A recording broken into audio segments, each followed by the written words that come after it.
to increase the carbon tax 23% when 70% of Canadians told you not to, as 2 million Canadians visit a food bank in a single month? Was that fair? Mr. Hallen, 8 out of 10 Canadians get more money back than they pay in with the price on pollution. We also know that the only way to have a credible, effective economic plan in 2024 is to also have a climate plan. That is what our customers, Canada's customers, are requiring. That is what foreign investors are requiring. And we're seeing the results. In 2023, Canada had more FDI per capita than any other G7 country. That's because we have a strong economic plan that includes a strong climate plan.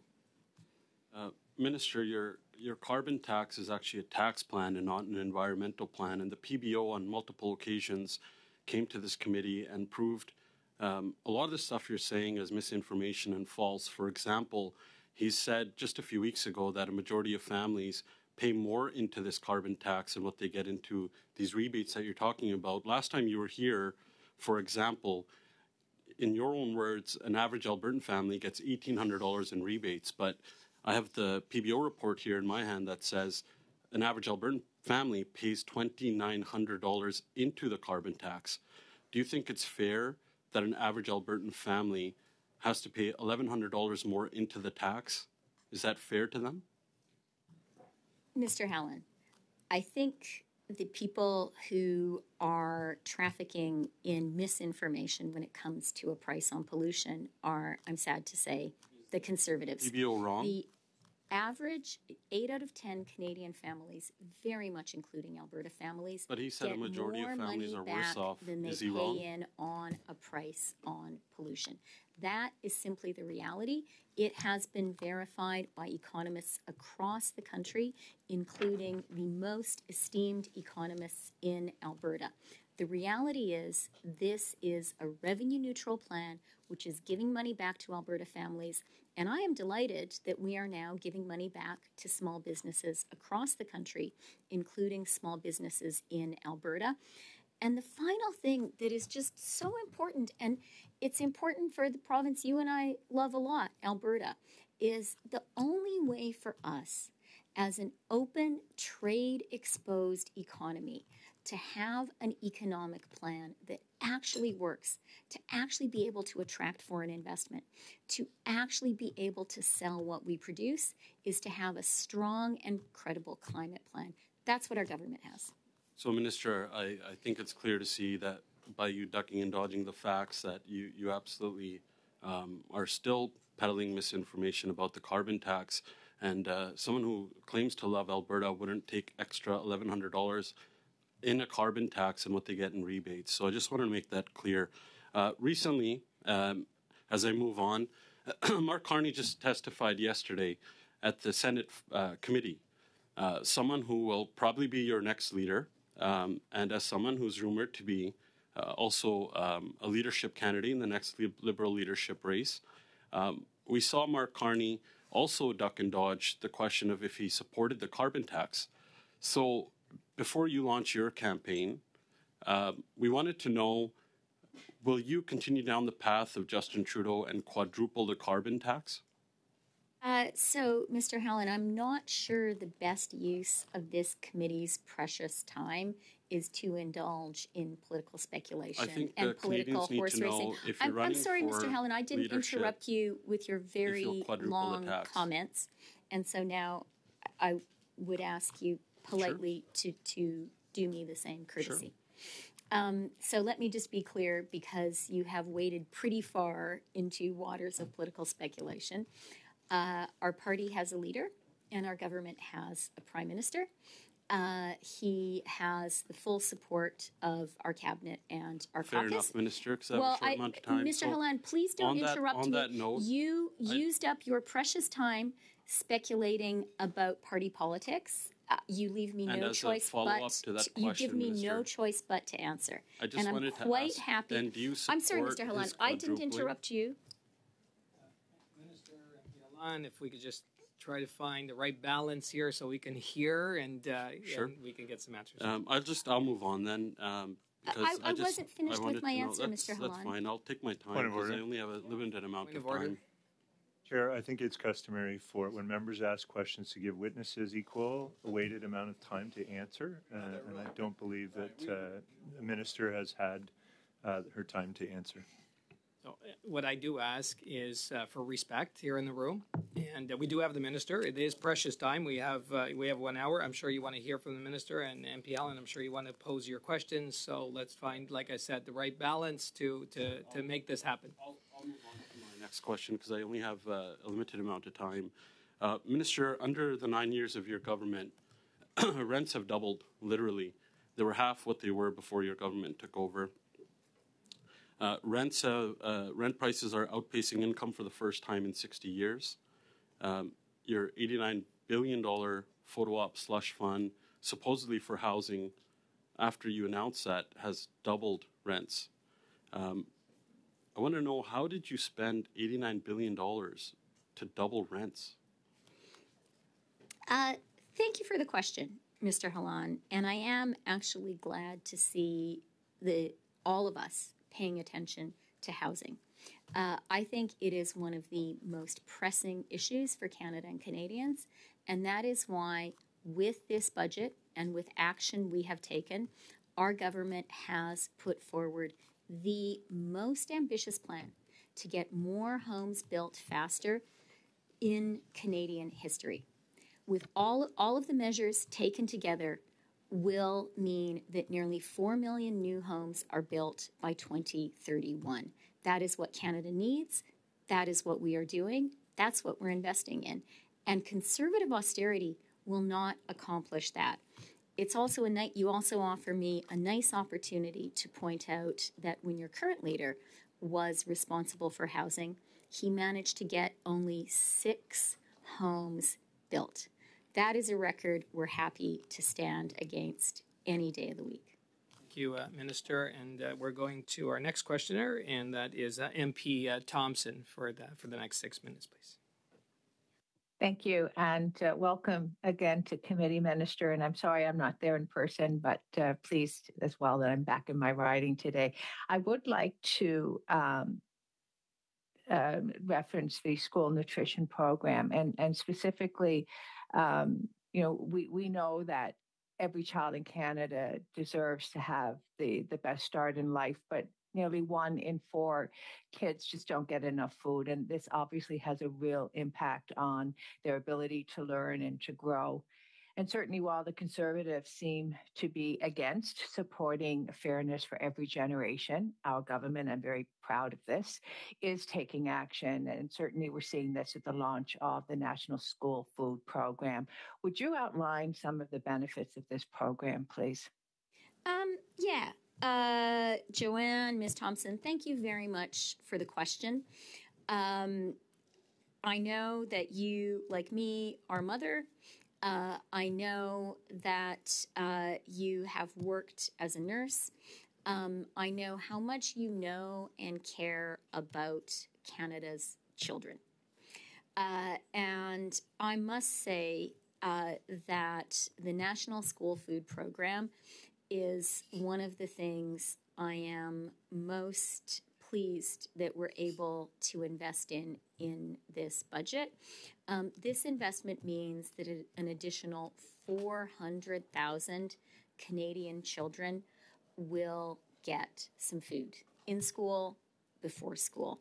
I know that you, like me, have had heartbreaking conversations with school teachers who talk about how in Canada today, they have students who come to school and they can't focus because they're hungry. I know that you, like me, have talked to teachers who say they spend their own money to buy some snacks to bring to school to give to those kids. We, thanks to this investment, are going to be able to provide nutritious, healthy snacks to 400,000 more Canadian children. I think that is surely a measure we should all support. And I do have to point out, this is just one example of why we need a government that recognizes the importance of investing in Canada and Canadians.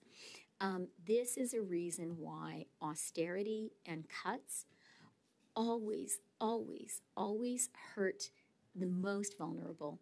They hurt the people who need help the most. They hurt Canada's children. And that's why I am so glad that our government, with this budget that promises fairness for every generation, is investing in the youngest Canadians. Thank you. And I want to actually stay with young Canadians or younger Canadians for another moment. And we know that young Canadians were disproportionately affected by COVID-19 pandemic. And it's interesting to me, in so many of the comments we hear here at committee, we seem to forget the very difficult period of time that this government, I believe, did a remarkable job in navigating Canadians through. But young Canadians are now, they certainly faced the worst of the pandemic, and they're still feeling the economic pinch.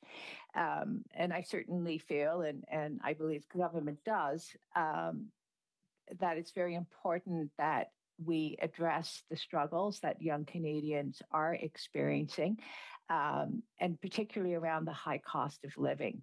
And I'm glad and I'm very pleased to see that so many of the investments in budget 2024 really addresses concerns for young Canadians. And I'm wondering if you could speak to this. You referenced some of the programs, certainly in your opening statements, but I'd be really interested. And I think it's important to outline in a little more detail the specifics of what is in the budget to really help young Canadians who are feeling that the opportunities are not available to them that certainly were available to their parents.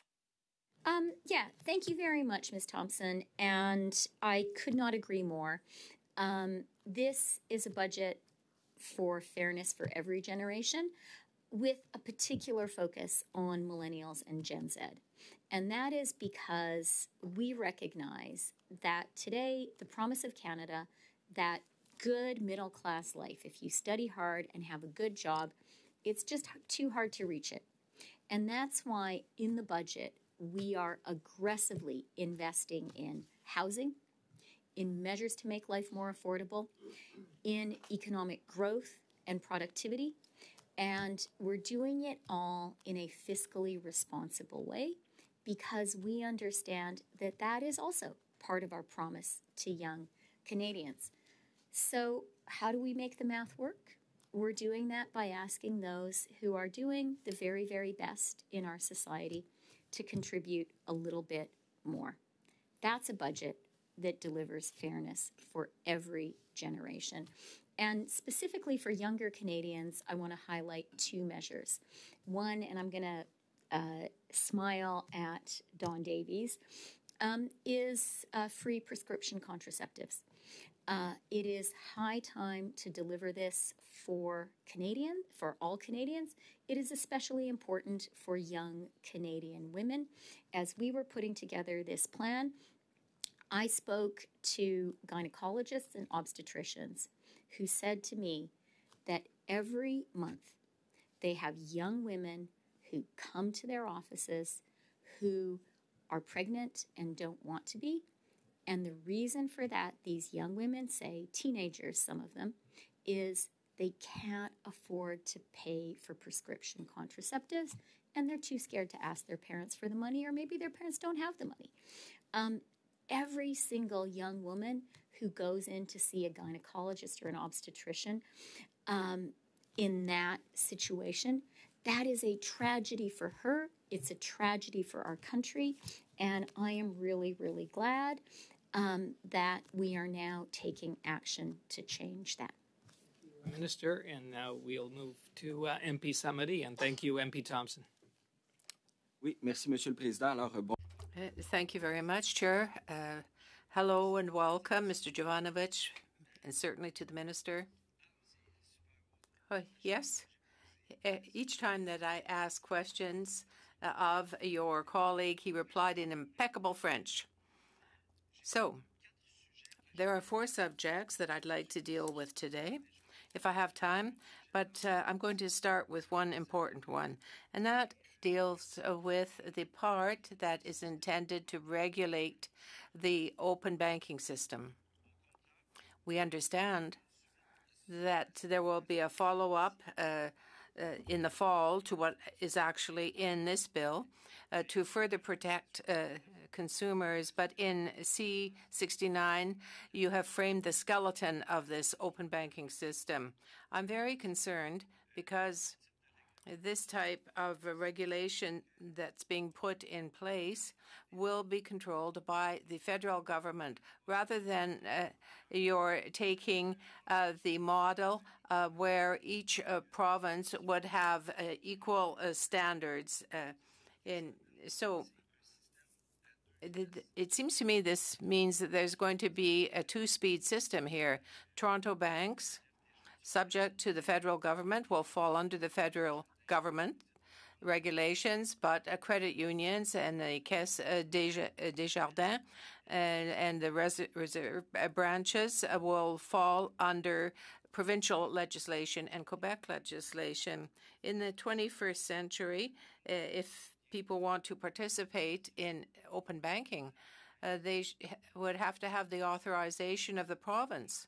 That the province would have to exercise its right to legislation so that it could participate in open banking. So this is a centralization of power, to my mind, a concentration of power.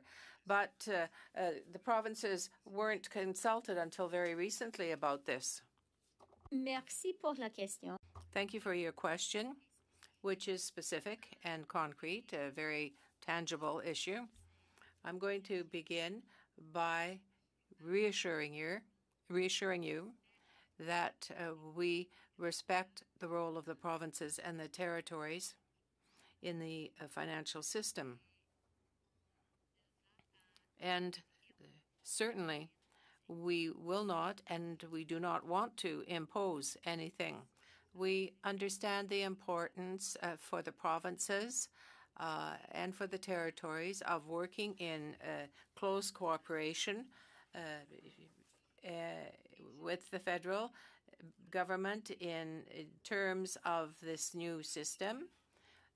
The Minister of Finance of Quebec and I have had many contacts, excellent cooperation from Quebec. So again, I say this is an important issue, and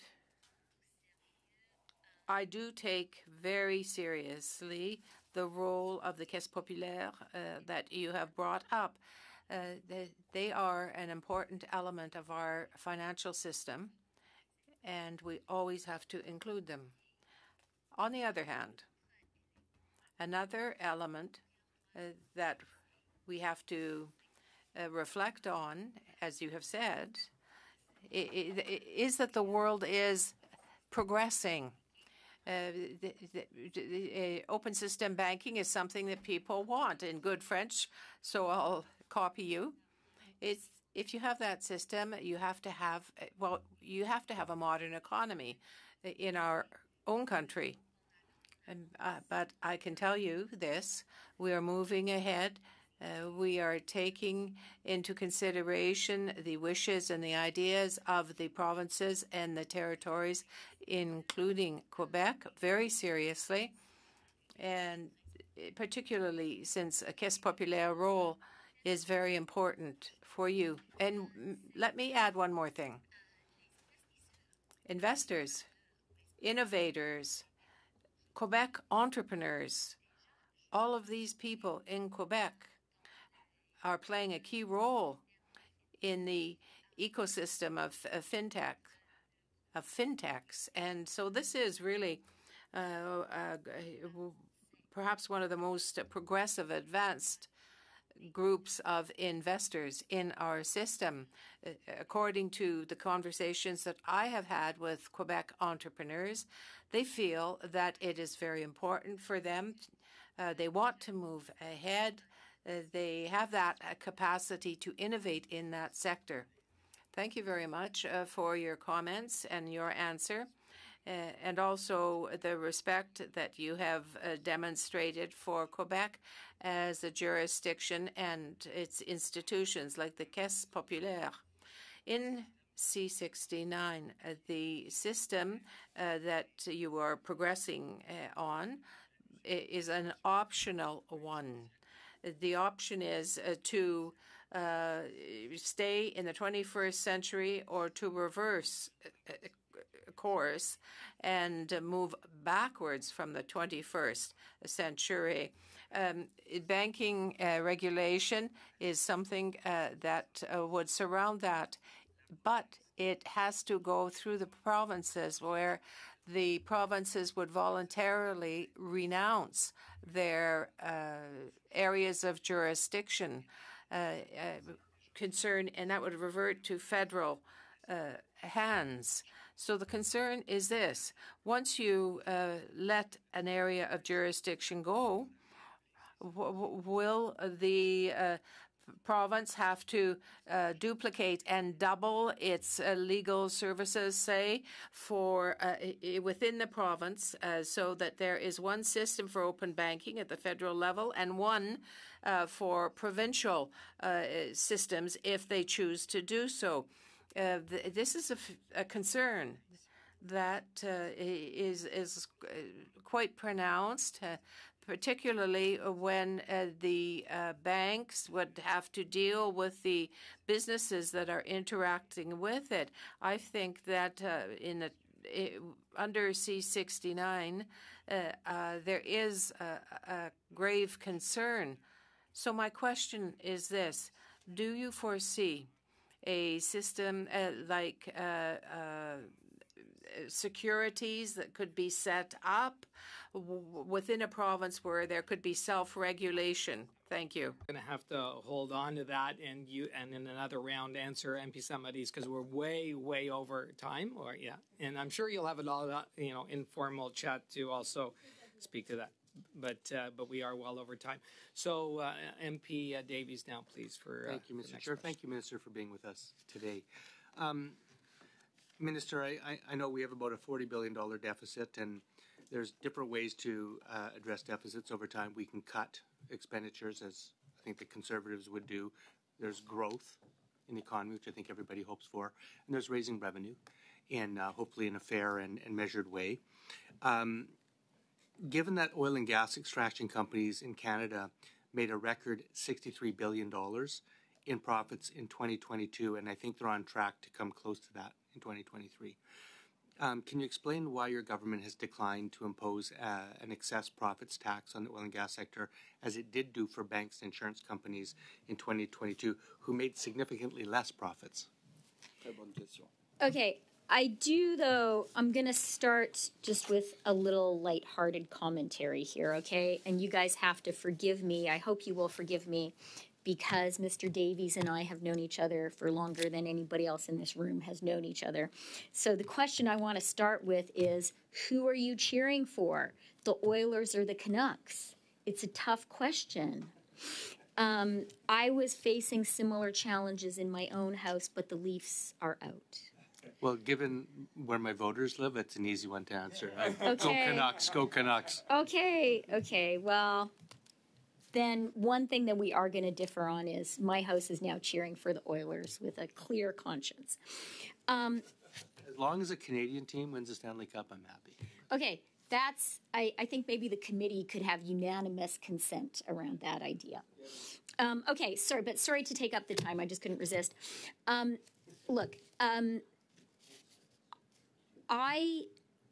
Our government does believe that part of a responsible and effective economic plan that delivers fairness for every generation means you have to make the investments that Canadians need. And to do it in a fiscally responsible way, you have to raise revenue.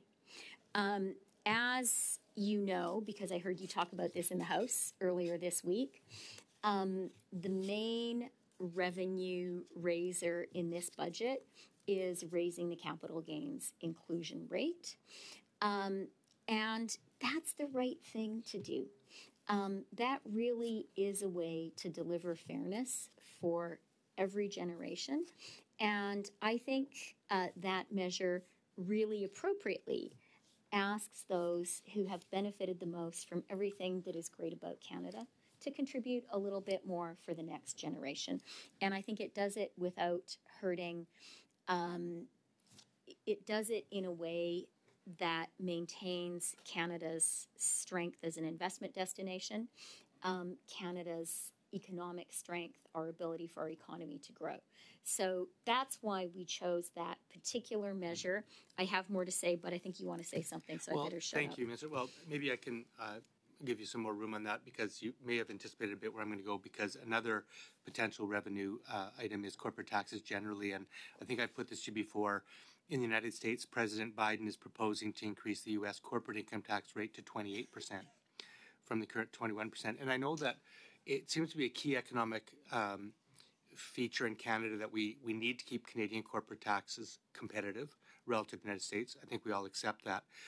But if the United States, right now we're at 50 and they're at 21, if the U.S. is raising their corporate tax rate to 28%, another 7, do you agree with me that that opens up room for us to have a measured increase in corporate tax rates in Canada that would help with revenue for the federal government while also keeping Canadian businesses competitive vis-a-vis the U.S.?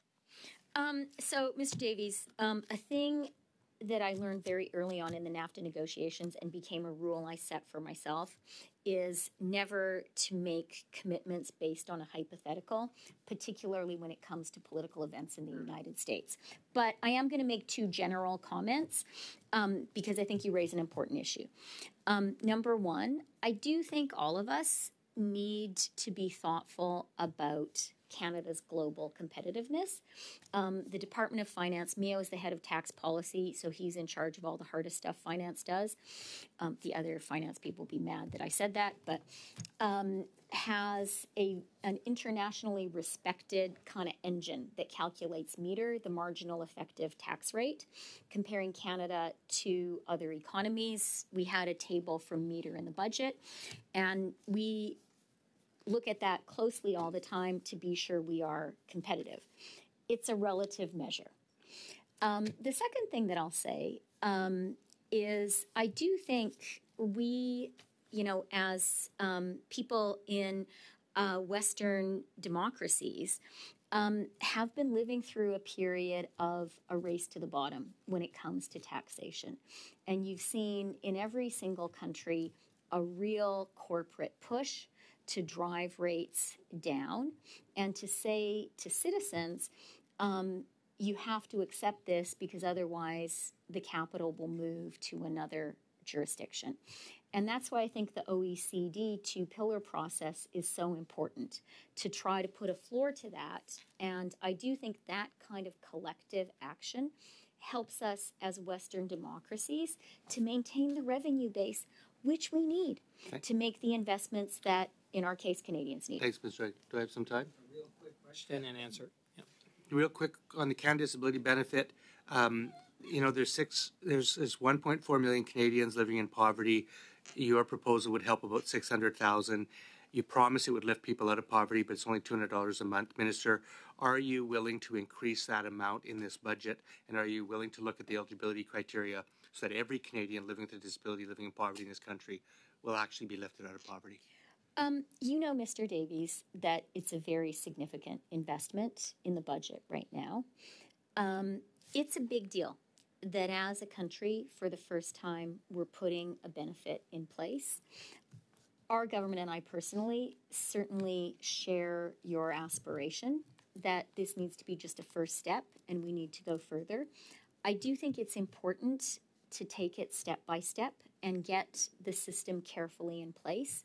Something I think we need to be thoughtful about is to ensure that additional federal spending actually goes to the people who need it and doesn't get lost through clawbacks of various kinds. And I think acting in a step-by-step way is the best way to ensure that. Thank you, and thank you, MP Davies, Minister. So we are members moving into our second round. This will be our final round, and I am going to have to hold pretty tight to the timeline so that we can get through it.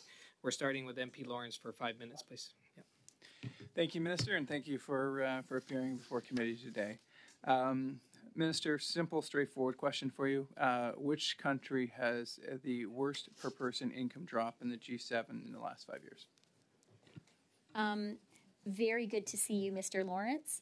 And I think I can see the direction you're wanting to travel in.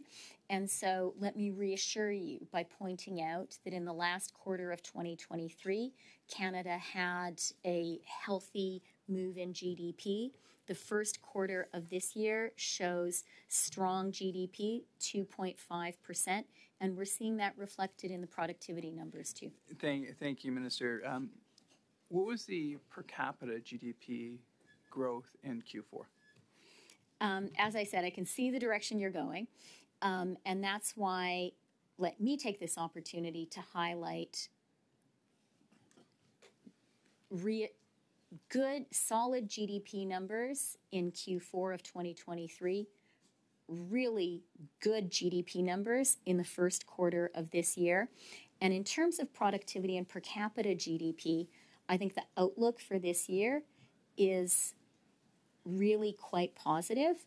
To take one project alone, the Trans Mountain Pipeline, the Governor of the Bank of Canada estimates that's going to add 0.25 to GDP growth in the second quarter of this year alone. Stephen Pelosi thinks it's going to be 0.5%, and that will translate into the per capita numbers. Thank you, and I'm glad you're a fan of oil and gas there. That's good to hear.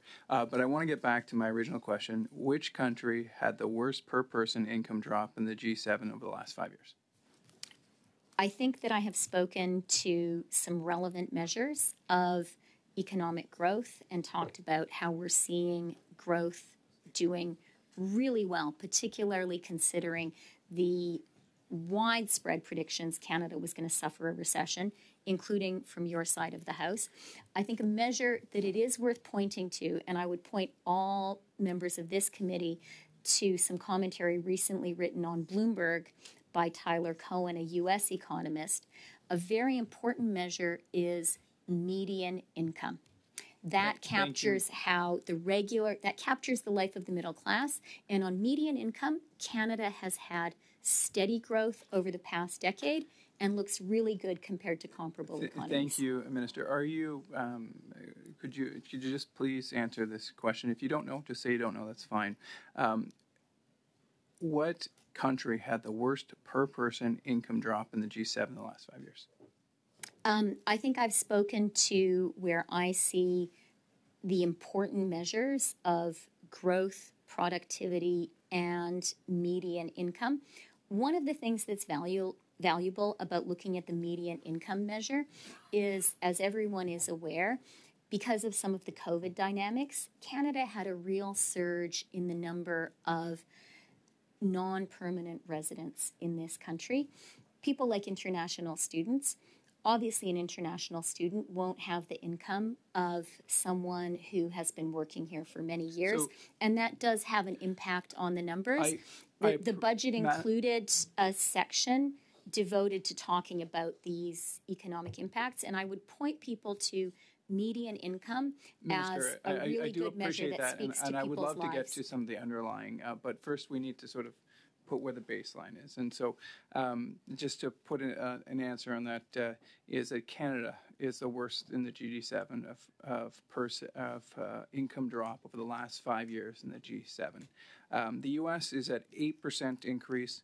Italy is about 7%. Japan is a little shy of 4%. Then we have France, UK, Germany is slightly negative, and Canada is an outlier at negative 2%. GDP per capita has a real impact on people. In fact, that's how most economists measure the economic well-being. We've also had 7 quarters now where Canada's GDP per capita has been shrinking. If, in fact, we measured GDP on a per-Canada basis, we would be in one of the longest recessions. Since the Liberals formed government, our GDP per capita, our economic growth, has not grown a bit in the last 10 years. We are in a serious economic crisis, and it's troubling to me, Minister. You won't answer basic questions. Lawrence and Minister, listen, I'm going to have to. I know the minister has a hard stop at 1, and to get through everybody, we've got to get to MP Zerowitz. Maybe you could follow up when the Conservatives have the floor again. MP Zerowitz, 5 minutes, please. Thank you so much, Mr. Chair. Minister, Mr. Jovanovic, thank you for being here today. My first question to you, Minister, is on the capital gains inclusion rate. Since you introduced Federal Budget 2024, we've heard a lot of different commentary on the government's plans to increase the capital gains inclusion rate.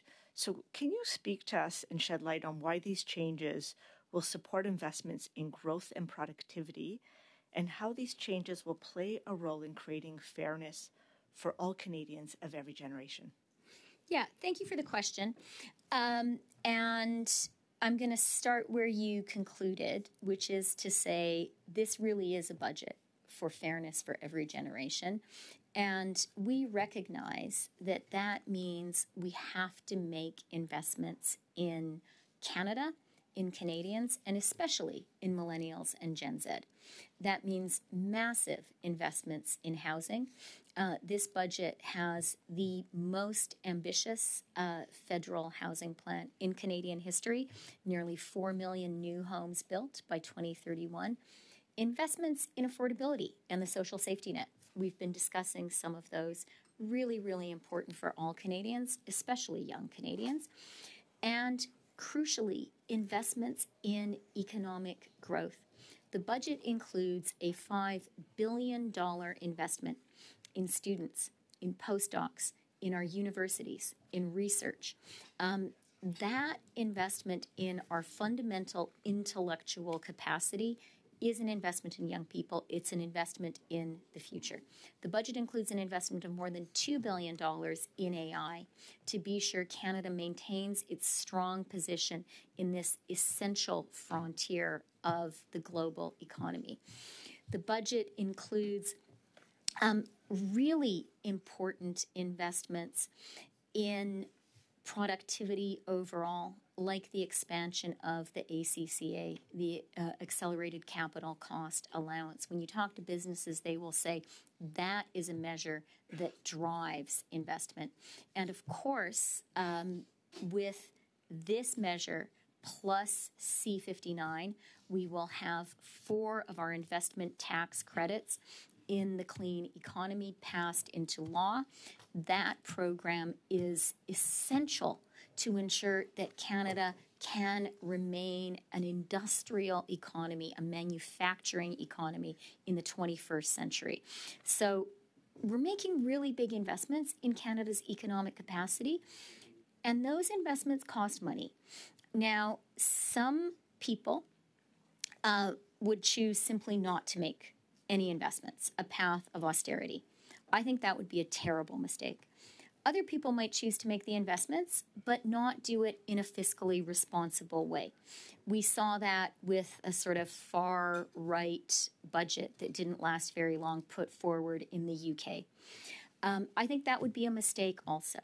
So for our government, which recognizes we need to make investments, we have to do it in a fiscally responsible way.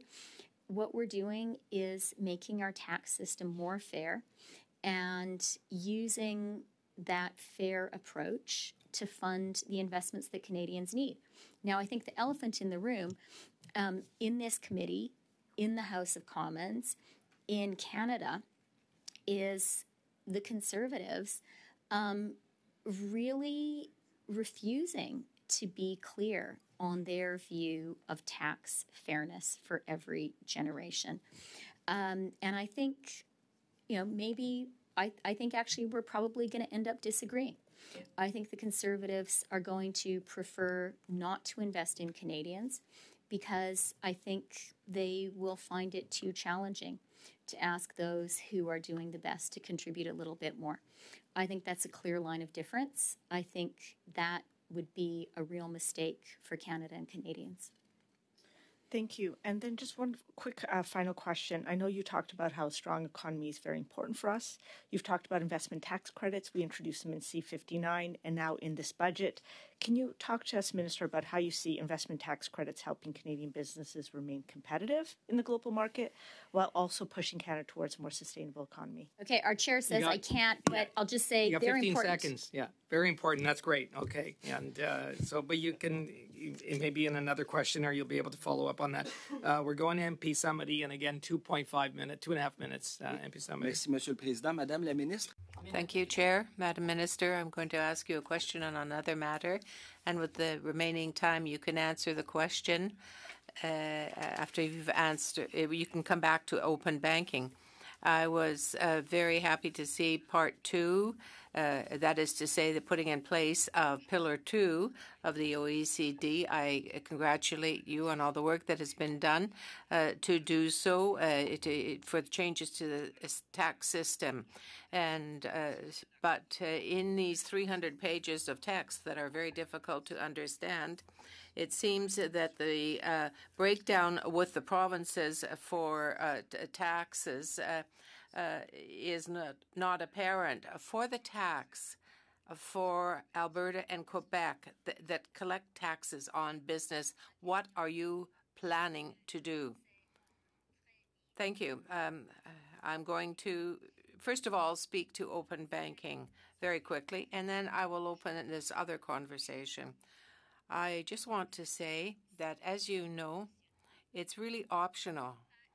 We do not want to impose it on anyone, but it is important for us to work with the provinces and the territories, with the Caisse Populaire, credit unions. We want to be able to cooperate with you, converse with you, share our ideas with you, because this is an issue that is important and has been much discussed. Now, with respect to Pillar 2, thank you for your understanding. We've discussed that a bit with Mr. Davies. That is to say, the importance of having a multilateral approach, and concerning also the rest of your question, I would say that it is a system that, yes, is very complicated, and all the processes that are linked with the OECD are related to the first pillar, and perhaps it would be better to converse with our other teams to be able to clear this up, because with the first pillar, as you know, is complicated. We continue with the second, but speak to the teams. For 2.5 minutes. Thank you. Minister, just before I leave the Canada Disability Benefit, last June, this is what Minister Qualtrough, who has responsibility for disability inclusion, said. No person with a disability in this country should live in poverty. Yesterday, the Canada Disability Benefit Act became law, creating the framework for a new federal benefit which will lift working-age persons with disabilities out of poverty. I look forward to working with the community this summer as we begin the regulatory process to make the Canada Disability Benefit a reality. Minister, the reaction from the disability community in Canada is overwhelming, that $200 a month is not going to lift anybody out of poverty, really. That's living with a disability. Would you agree with me that maybe as positive a start as this is, that this disability benefit does not meet the promise of this government to establish a benefit that will lift people living with disabilities out of poverty? Let me say, I think we have the same values and the same aspirations, probably in general, and certainly with regard to this benefit. From my perspective, if we want to build robust and enduring programs for Canada and Canadians, we have to act step by step and ensure that we are building them with a foundation that is going to work. We also have to recognize, I would say we have to recognize two more things. One is Canada is very broad and diverse. And as Mr. Saint-Marie was pointing out, it applies to everything. Thinking about open banking, I think we all share the same vision, but we know we have to take into account what is happening already in different provinces. As you know very well, Mr. Davies, that is true also when it comes to treatment of people living with a disability across the country. And I really believe... I'll stop okay? then. Yeah, of course. I'll stop. I'd like to move to the school nutrition program. Your budget says it'll help 400,000 people. My calculations, there are 2.2 million kids in Canada, grades 1 to 6. We all know that this program needs to be universal. I want to single out Ryan Turnbull, who's helped on this program. How is this amount of money going to be allocated? What conditions may be attached to this money to make sure that that all children in Canada get universal access to this? Because clearly 400,000 kids won't even come close to having a school nutrition program for 2.2 million kids. Again, we have been clear with the National School Food Program that we currently have a patchwork. Some kids are getting support. That's great. Some of that support comes through programs supported by the federal government. This measure is a big deal. It's saying we need to build a national school food program, but we need to be practical and build it based on what we have today in Canada, not kind of try to tear it up. But we have a patchwork.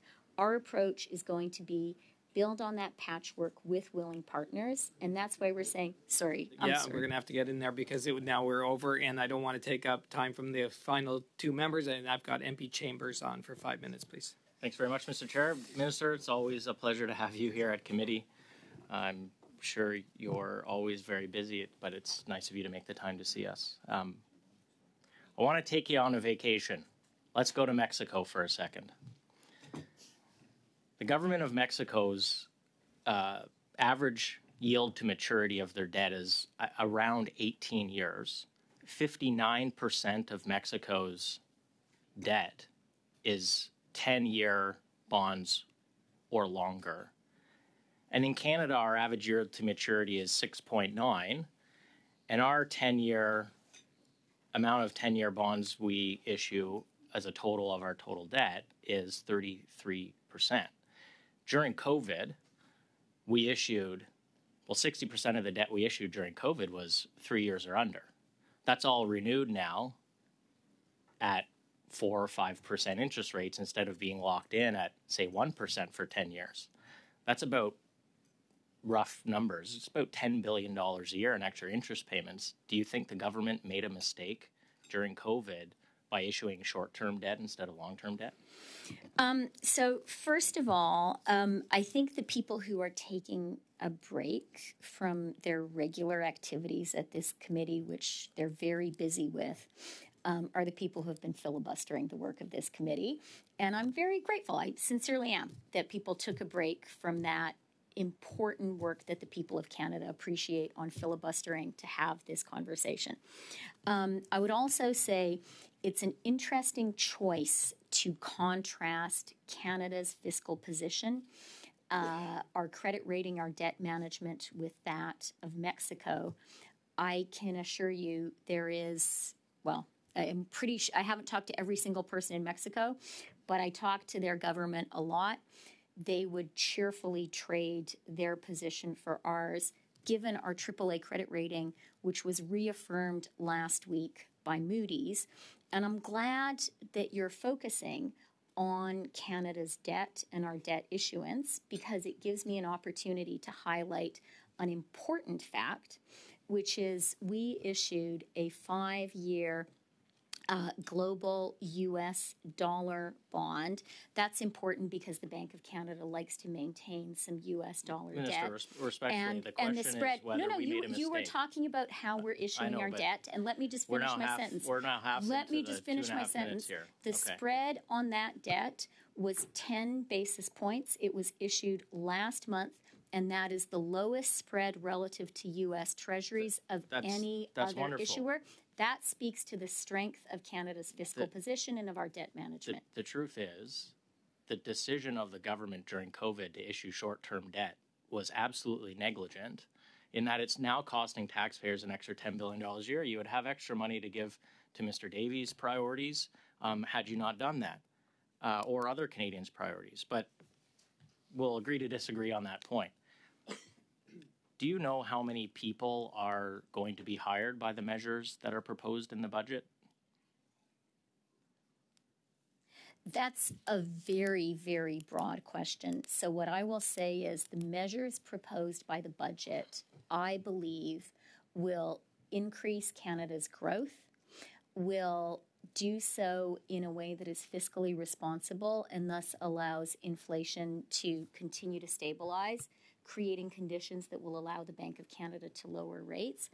I am very happy to take the opportunity to point out that 1.2 million more Canadians are employed today than were before COVID. Thank you very much, I think we're going to Minister. see a strongly growing economy, and that will be more jobs for Canadians across the country. Thank you very much.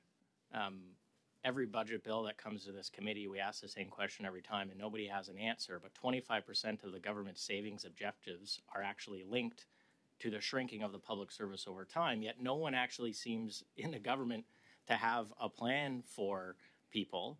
But I'll go to my very last question.